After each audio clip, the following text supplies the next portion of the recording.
بسم اللہ الرحمن الرحیم الحمد للہ رب العالمین الرحمن الرحیم والصلاة والسلام علی سید الانبیاء والمرسلین امام المتقین خاتم النبیین سیدنا و مولانا محمد وعلی آلہ و اصحابہ اجمعین۔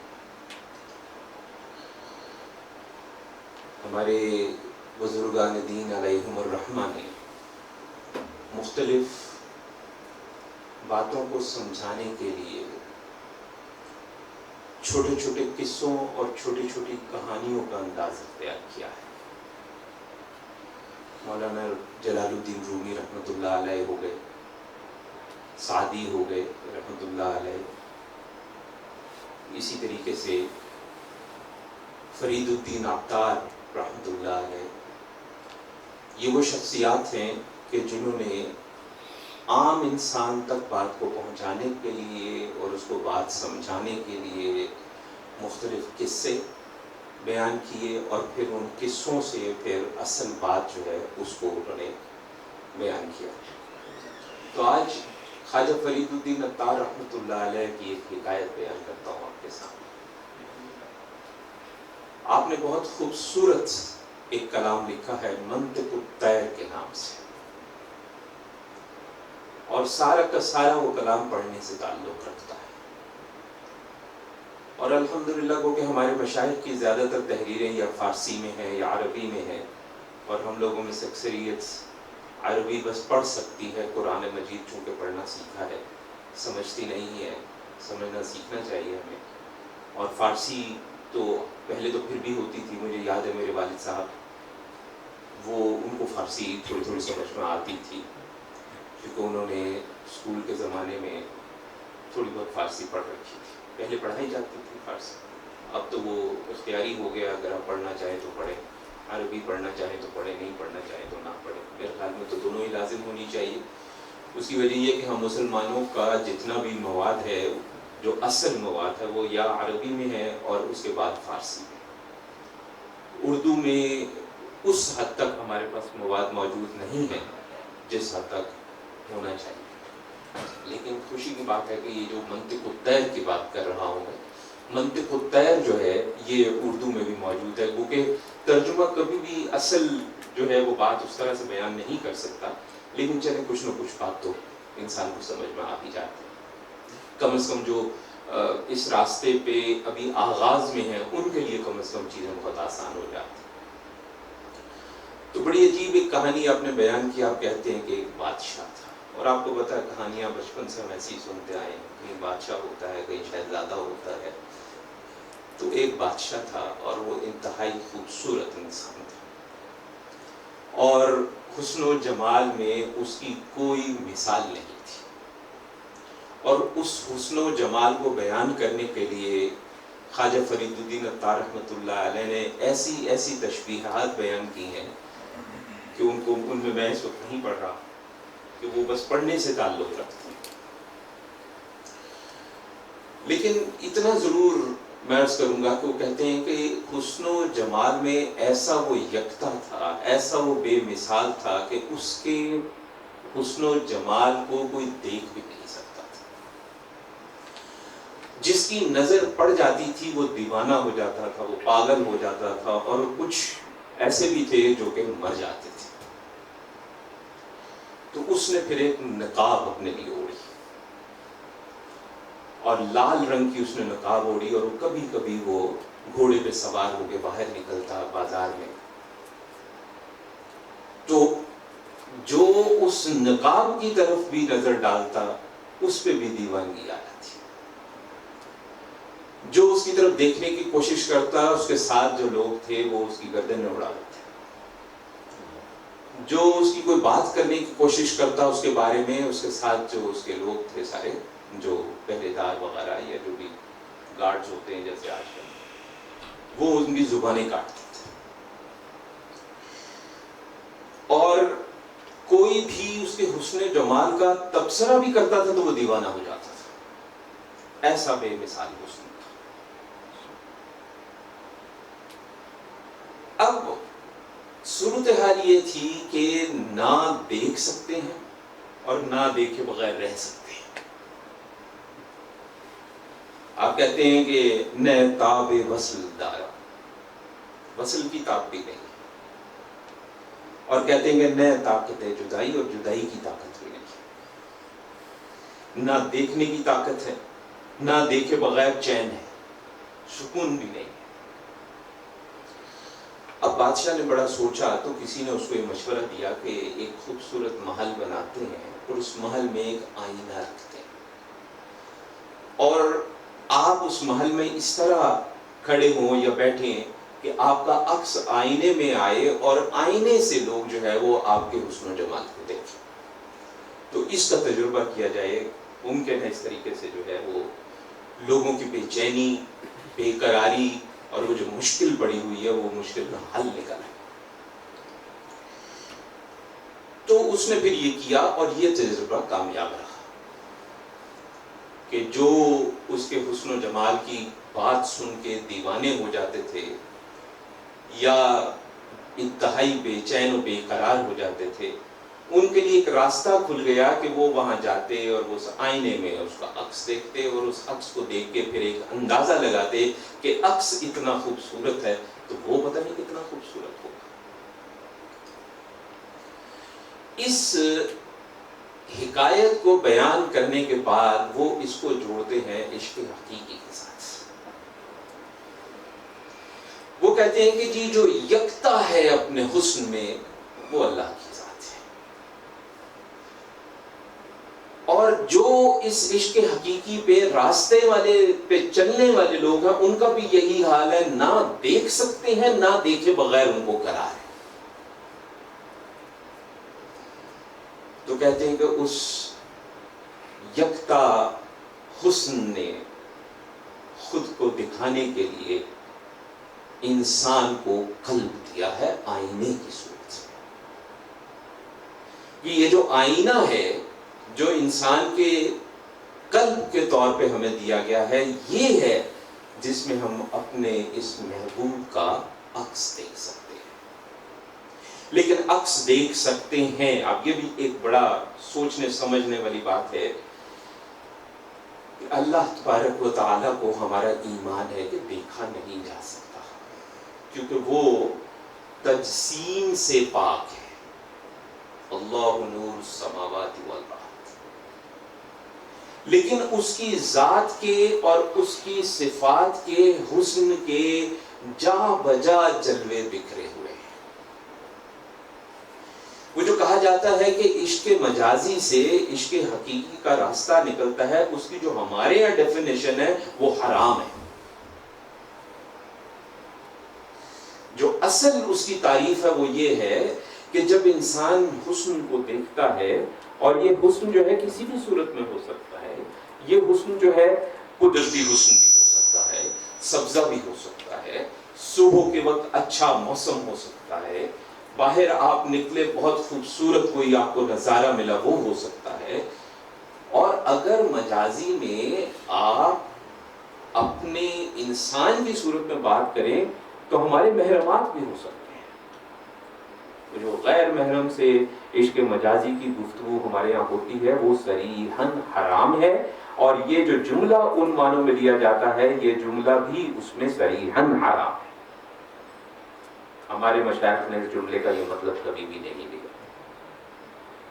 حسن مجازی سے، حسن عشق مجازی سے عشق حقیقی کی طرف راستہ کیسے نکلتا ہے کہ جب انسان دیکھتا ہے تو انسان کے دل سے آواز نکلتی ہے بغیر سوچے سبحان اللہ. اور اگر صحیح معنوں میں اندازہ لیا جائے تو سبحان اللہ کا کیا مطلب ہے؟ سبحان اللہ کا یہی مطلب بنتا ہے اگر تفسیری نقطہ نظر سے بیان کیا جائے کہ واہ یہ ایسا ہے تو بنانے والا کیسا ہوگا. ایسا عشق مجازی جو اسی وقت آپ کا روح حقیقی کی طرف نہ موڑے وہ غلط ہے. تو آپ کہتے ہیں کہ یہ جو قلب دیا گیا ہے یہ قلب ایک آئینہ دیا گیا ہے، اور اس آئینے کو اس یکتا حسن نے ہمیں دیا تاکہ اس کا نظارہ ہم کر سکیں. اب وہ نظارہ کس طرح کا ہوگا اس نظارے کی کیا کیفیت ہوگی، وہ ہر عاشق کا اپنا تجربہ ہے۔ جہاں تک بات ہے کہ جی ذات کو دیکھنا یا ذات کو نہ دیکھنا، ہم اس بحث میں نہیں پڑ رہے، لیکن مسئلہ جو ہے وہ یہ ہے کہ ہمارا جو آئینہ ہے وہ آئینہ کالا پڑ چکا ہے۔ عام آئینہ بھی دیکھیں، کچھ عرصہ آپ اس کی صفائی نہ کریں تو اس کے اندر سے عکس بدلا جاتا ہے۔ حضور اکرم صلی اللہ علیہ وسلم کا فرمان ہے، اس پہ حدیث مبارک ہے کہ انسان جب کوئی گناہ کرتا ہے تو اس کے قلب پر ایک سیاہ دھبا پڑ جاتا ہے، جب وہ ایک اور گناہ کرتا ہے تو ایک اور سیاہ دھبا پڑتا ہے، اور بڑھتے بڑھتے ایک ایسا وقت آتا ہے کہ سارا کا سارا قلب سیاہ ہو جاتا ہے۔ اب جب سیاہی آ گئی تو اس کی صفائی کا بھی کوئی انتظام ہونا چاہیے۔ عام مجازی معنوں پہ بھی آئینہ گدلا ہو جاتا ہے تو ہم اس کو صاف کرتے ہیں، صرف کپڑے سے کبھی صاف ہو جاتا ہے، کبھی صاف نہیں ہوتا۔ جب صرف کپڑے سے صاف نہیں ہوتا تو پھر ہم اس پہ کچھ اور چیزیں لگاتے ہیں، اس میں چمک پیدا کرنے کے لیے، اس کے اندر جو وہ گدلا پن آ گیا ہے اس گدلے پن کو ختم کرنے کے لیے ہم اس میں کچھ چیزوں کا اضافہ کرتے ہیں تاکہ وہ چمک دوبارہ سے واپس آ سکے۔ تو اس پہ بھی حضرت صلی اللہ علیہ وسلم کا فرمان ہے، قربان جائیے ان ذات پہ، اللہ تبارک و تعالیٰ کی ذات اور اللہ کے رسول صلی اللہ علیہ وسلم کی ذات، قربان جائیے ان ذات پہ، ان ہستیوں پہ کہ انہوں نے ہر چیز کا حل ہمیں دیا۔ حضرت صلی اللہ علیہ وسلم فرماتے ہیں ہر چیز کی لفظ ہے سیکل، صاد اور قاف کے ساتھ، نقطوں والے قاف کے ساتھ۔ سیکل کا جو بالکل لفظی ترجمہ اگر ہم کریں جو درست نہیں ہے تو وہ آپ پالش سمجھ لیجیے، لیکن فرق یہ ہے، ہم نے کم از کم اپنے بچپن میں دیکھا ہے، آج کل جوانوں نے شاید نہ دیکھا ہو، کہ جب پیتل کو صاف کرنا ہوتا تھا تو اوپر وہ پالش لگا کے اس پہ رگڑا جاتا تھا، اور جتنا زیادہ رگڑتے تھے اتنی زیادہ چمک پیدا ہوتی تھی۔ آج کل تو ایسی پالش آگے نہ لگائیں تو ساتھ ہی چمک آ جاتی ہے۔ میں اس کی بات نہیں کر رہا، میں اس شکل کی بات کر رہا ہوں کہ جس کو لگا کر مسلسل رگڑنا پڑتا تھا۔ اور یہ خالی پیتل کیا، ہم نے بچپن میں جوتے بھی جب ہم پالش کرتے تھے تو اس وقت بھی یہی ہوتا تھا، وہ پالش لگا کے جتنا زیادہ برش کے ساتھ رگڑتے تھے اتنی چمک بڑھتی تھی۔ سیکل کی خصوصیت یہ ہوتی ہے کہ آپ اس کو جتنا زیادہ رگڑیں گے اتنی چمک زیادہ پیدا ہوگی۔ وہ کہ یہ دو مثالیں قلب کی سیکل کی مثال بنتی نہیں ہے، لیکن دنیاوی طور پہ سمجھانے کے لیے دو اچھی مثالیں۔ تو آپ نے فرمایا صلی اللہ علیہ وسلم کہ ہر چیز کی ایک سیکل ہے، اور قلب کی سیکل جو ہے وہ اللہ کا ذکر ہے، کیونکہ اللہ کا ذکر جو ہے وہی ایک ایسا راستہ ہے کہ جس کی مدد سے ہم اپنے قلب پہ جو آئی اگر سیاہی آ گئی ہے تو وہ بھی دور ہو جائے گی، لیکن کیا کرنا پڑے گا؟ مسلسل رگڑنا پڑے گا۔ اس طرح کی ذکر نہیں کہ تسبیح پکڑی اور سبحان اللہ سبحان اللہ سبحان اللہ 100 ہو گئے بٹ ٹھیک ہے، یہ ان تسبیحوں کی بات نہیں ہم کر رہے، مسلسل رگڑنا پڑے۔ اب ذکر میں کیا کیا آتا ہے؟ ہم نے ایک اور غلط فہمی پال لی، ہم نے سمجھا ذکر کا مطلب ہے سبحان اللہ، الحمدللہ، اللہ اکبر، لا حول ولا قوت الا باللہ، لا الہ الا اللہ، یہ ہے ذکر۔ قرآن بھی ذکر میں آتا ہے، نوافل نماز بھی ذکر میں آتی ہے، ذکر کا مفہوم بہت وسیع ہے۔ اب جو فرائض و واجبات اللہ تبارک و تعالیٰ نے ہمیں دے دیے، اس کا بھی ایک مقصد، اصل مقصد تو رب ہی جانتا ہے، ہم کون ہوتے ہیں یہ جاننے والے کہ کیا مقصد، ایک مقصد کہ وہ بھی ذکر ہے، کم از کم اتنا ذکر تو تم کرو میرا، وہ کم سے کم ہے۔ ہم میں سے کچھ لوگوں نے سمجھ لیا کہ وہی کافی ہے، وہ کم سے کم ہے۔ اب ہمارے مشائخ نے چونکہ آپ نے بھی نام سنا ہوگا، مختلف سلاسل تصوف ہے. کوئی کہتا ہے میں قادری ہوں، کوئی کہتا ہے میں چشتی ہوں، کوئی کہتا ہے سہروردی ہوں، کوئی کہتا ہے نقشبندی ہوں. ہمارے بزرگ فرمایا کرتے تھے، اور مولانا رومی رحمۃ اللہ علیہ نے بھی اس پہ کہا ہے، ایک شعر فارسی کا لکھا ہے، اس کا جو مفہوم بنتا ہے، مفہوم یہ بنتا ہے کہ یہ جو لشکر تم دیکھتے ہو، یہ خیمے سب جدا جدا ہیں مگر لشکر ایک ہی ہے. ہر ایک کا انداز، ہر ایک کا طریقہ کار تھوڑا سا مختلف ہے. ہر کسی نے کچھ مختلف اذکار اس مقصد کے لیے اپنے رجحان کے مطابق، اپنے مزاج کے مطابق جو ہے وہ ان کو اپنایا. ہم چونکہ صابری ہیں بنیادی طور پر، سلسلہ صابریہ کا تعلق جو ہے وہ خانوادہ چشتیاں سے ہے، اس لیے عام طور پہ چشتی صابری بھی کہلاتے ہیں. غالب سلسلہ ہمارا الحمدللہ، وہ کہ باقی سلاسل سے بھی اللہ کے فضل سے نسبت آتی ہے، قادریہ سے بھی، سہروردیہ سے بھی، نقشبندیہ سے بھی، شاذلیہ سے بھی، وغیرہ وغیرہ. لیکن غالب ہمارا جو ہے وہ چشتیہ صابریہ. ہمارے مشائخ چشتی جتنے بھی گزرے ہیں، اور خانوادہ چشتیہ میں کئی سلاسل ہیں، نظامیہ ہے، صابریہ ہے، چشتیہ قلندریہ ہے، کئی سلاسل ہیں. لیکن تمام کے تمام خانوادہ چشتیہ جو ہے اس کی بنیاد، ہر جو سلسلہ ہوتا ہے یا خانوادہ ہوتا ہے اس کی ایک بنیاد ہوتی ہے. اس کی بنیاد جو رکھی گئی ہے وہ عشق پہ رکھی گئی. اللہ سے عشق، اللہ کے رسول صلی اللہ علیہ وسلم سے عشق. ہر وہ شخص جو اللہ کے رسول صلی اللہ علیہ وسلم سے یا اللہ سے عشق کرتا ہے اس سے بھی عشق، اور وہ ہر وہ شخص جس سے اللہ اور اللہ کے رسول محبت کرتے ہیں اس سے بھی عشق. بنیاد عشق پہ رکھی گئی. اس لیے مشائخ چشت جو ہیں انہوں نے جو ذکر اپنائے، فرائض و واجبات کے بعد سب سے زیادہ محبت انہوں نے قرآن سے کی ہے.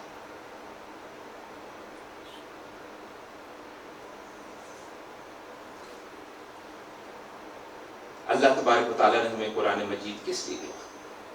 پڑھیں، سمجھیں، عمل کریں، تعمیل کریں. سب سے زیادہ محبت انہوں نے ذکر میں فرائض و واجبات کے بعد قرآن سے کی. قرآن کے بعد سب سے زیادہ محبت، سب سے زیادہ عشق مشائخ چشت نے جو کیا ہے وہ نفی اس بات سے کیا ہے، لا الہ الا اللہ. اور اس پہ بھی حدیث آپ کی نظر سے گزری ہے. حضرت صلی اللہ علیہ وسلم نے بڑا واضح فرمان ہے کہ جو افضل ذکر ہے وہ ہے لا الہ الا اللہ. محبوب نے کہہ دیا افضل ذکر ہے، تو ہر وہ چیز جو محبوب کو پسند ہے وہ ہمیں پسند ہونی چاہیے. اس لیے قرآن کے بعد جو عشق مشائخ چشت نے کیا وہ نفی اس بات سے کیا، لا الہ الا اللہ سے کیا. اٹھتے، بیٹھتے، چلتے، پھرتے، اور اتنا کیا کہ وہ کیفیت، ایک میری نظر سے روایت گزری، میں اس کی سند نہیں دیکھ سکا کہ وہ صحیح حدیث ہے یا کہ اس میں ضعیف تو نہیں ہے، میں دیکھ نہیں سکا، میں پہلے بتا دوں. لیکن روایت میری نظر سے گزری، ذکر کرو تو ایسے کرو لوگ کہیں دیوانہ ہے. اور میں نے بطور حدیث پڑھا ہے اس میں حضرت صلی اللہ علیہ وسلم کے فرمان کے طور پہ. لیکن میں نے پہلے عرض کر دیا کہ میں نے حدیث پڑھی ضرور ہے، لیکن میں نے اس کی سند ابھی دیکھی نہیں ہے کہ اس میں ذوف تو نہیں ہے کہیں. اگر ذوف ہے بھی تو اس سے سبق لینے میں کوئی حرج نہیں ہے. تو اتنا اس ذکر کو اپنایا کہ ایک وقت آتا ہے کہ انسان سو رہا ہے تو بھی قلب لگا ہے لا الہ الا اللہ، لا الہ الا اللہ، لا الہ الا اللہ. مجھے یاد پڑتا ہے چشتیہ نظامیہ سلسلے کے ایک بہت بڑے بزرگ، وہ اپنے خلیفہ سے ملنے آئے. آنے کے بعد انہوں نے کہا کہ ایسا کر کہ جو تیرے بہترین مرید ہیں وہ پیش کر. انہوں نے 3-4 بندے، جناب یہ میرے بہترین مرید ہیں. انہوں نے کہا میرا دل ہے ان کو آزماؤں. تو رات کو انہوں نے کہا بھی تم لوگوں کی جو جو خواہش ہے پوری کرتے ہیں، بتاؤ کیا چاہیے. کسی نے خلوت ماں ملی کہ میں اکیلا رہنا چاہتا ہوں، کوئی مجھے ڈسٹرب نہ کرے، تسبیح پکڑ لی، کسی نے کچھ کسی نے کچھ کسی نے کچھ. ایک کوئی ڈاڈا مریض سی، اس نے کہا جی مجھے پیٹ بھر کے نا مرغن غذا کھانی ہے. وہ باقی تو دو تین تھے، انہوں نے کہا بھائی یہ کیا ہو رہا ہے؟ مجھے پیٹ بھر کے مرغن غذا کھانی ہے. اس کے بعد انہوں نے کہا جی مجھے سونے کے لیے کنواری سیج چاہیے، یعنی وہ بستر جس پہ اس گدے پہ آج تک کوئی لیٹا نہ ہو، اگر چارپائی ہے تو اس چارپائی پہ کوئی آج تک لیٹا نہ ہو، اس پہ اگر چادر ہے تو وہ چادر کبھی استعمال ہوئی نہ ہو، اگر تکیہ ہے تو وہ تکیہ کبھی استعمال ہوا نہ ہو، تکیے پہ غلاف ہے تو وہ غلاف کبھی استعمال ہوا ہو. یہ کنواری سیج. ٹھیک ہے دل جو جس سے مانگا دل. لو جی یہ جو جس کو میں نے کہا کوئی ڈاڈا ہی مریض تھی، وہ جناب ولی نے کھایا پیا چادر تانی سو گئے. عشاء کے بعد باقی لگے نے کوئی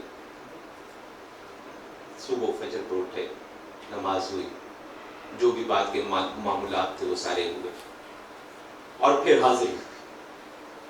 انہوں نے کہا جی روحانی طور پہ میں نے دیکھا ہے کہ یہ جو دو تین ہیں انہوں نے بڑی محنت کی، ساری رات تسبیح کی، اللہ سے ٹانکا جوڑا، کبھی کبھی ٹانکا بیچ میں ٹوٹ بھی جاتا تھا، یہ ٹانکا لگا کے سو گیا اور لگے ٹانکے کے ساتھ صبح اٹھ گیا.